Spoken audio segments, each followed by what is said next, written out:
நாமளும் எஸ்ஐஆர் அறிவிச்சப்பவே எதிர்த்தோம். போதுமான கால அவகாசம் தராம எலெக்ஷனுக்கு சில மாதங்களே இருக்கிற நிலையில இதை அவசரமாக செய்கிறது சரியா இருக்காது என்பதுதான். காலதா போதாதுங்க. ஒரு தேர்தல் அறிவிச்சு ஒரே மாசத்துல முடியும்.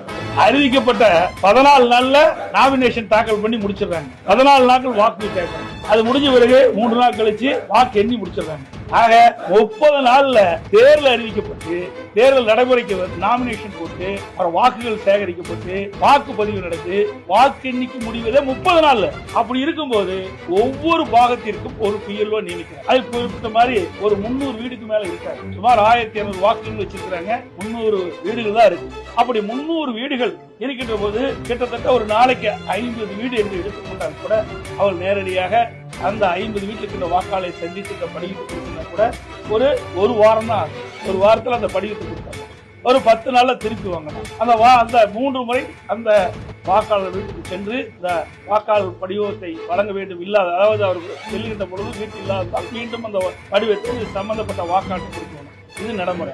அது மட்டுமல்ல, ஒவ்வொரு முறையும் தேர்தல் நடைபெறுகின்ற பொழுது அந்த தேர்தலுக்கு குறிப்பிட்ட தேர்தல் நடைபெறுகின்ற நாளுக்கு முன்பாக ஒரு வாரத்துக்கு முன்பு 5 நாளில் அந்த வாக்காளருடைய அடையாள ஸ்லிப் கொடுக்கிறாங்க. 5 நாள்ல கொடுத்துறாங்க. அப்படி 5 நாட்களில் தேர்தல் நடைபெற்ற காலகட்டத்தில் அடையாள ஸ்லிப் கொடுக்கின்ற பொழுது ஏன் ஒரு மாசத்துல இந்த படிவத்தை கொடுத்து வாங்க முடியாது? திட்டமிட்டு வேண்டும் என்றே அவதூறு பிரச்சாரத்தை பரப்பி வராங்க.